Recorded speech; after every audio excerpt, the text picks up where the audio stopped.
El Paso to Kinney County and all points along the border, immigrants are making their way to other Texas towns, some crossing illegally, like we talked about, sneaking past Border Patrol, others captured and released into the U.S. And Brent Smith is the man you see here. He's a fourth-generation ranch owner. He joined us the week before Title 42 ended. Good morning, Brent. Good morning. You know, there's a lot going on. There are a lot of people have an opinion about it, but you're living it. So I know that authorities have they told you, or was it a warning that there were illegal immigrants headed to Kinney County? I mean, first of all, how do they communicate that, and what is their intention in telling you that? Well, like Robert said, this is all about messaging. In Brownsville, when the state of Texas actually stepped up and didn't allow them to enter the state of Texas, the messaging went out and it confused a lot of the, potential legal aliens trying to come over. And so now they're reevaluating, where do they want to enter Texas at? Where do they have the best likelihood to get in without any type of law enforcement there? And so now they're headed toward Maverick, Valverde, and Kinney County, which is in the state of Coahuila.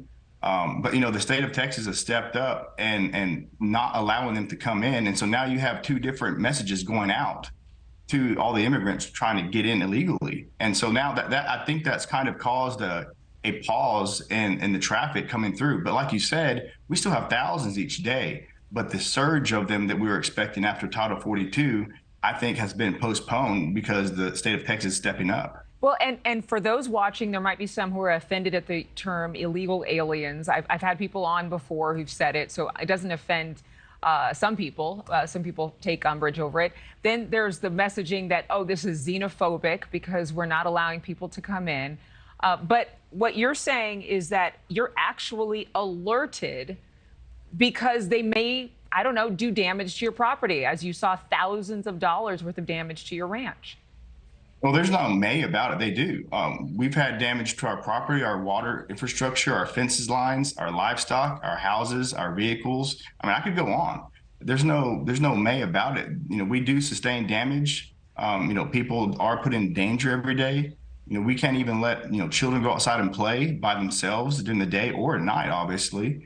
But, the people of Texas are right now looking to Dave Phelan, our House Speaker, to pass, comprehensive legislation that would give Texas a border agency to confront these issues that we're talking about today. And a lot of Texans and Republicans are upset with Dave Phelan for not pushing the legislation through. But we'll see what happens in the next couple of weeks. So you met with some government officials to discuss the options for protecting yourself. What exactly was offered? Well, the state of Texas is the only one protecting anyone down here. Border Patrol is just processing plain Uber. And so, the ranchers, the property owners, not everyone on the border is having to rely on just the state of Texas to help them. And, a lot of times we're told our resources are stretched so thin, we're on our own. And so, we're trying to cope with what we have to do. It's a bad situation. Yeah, and I think a lot of people are afraid to say, call a spade a spade.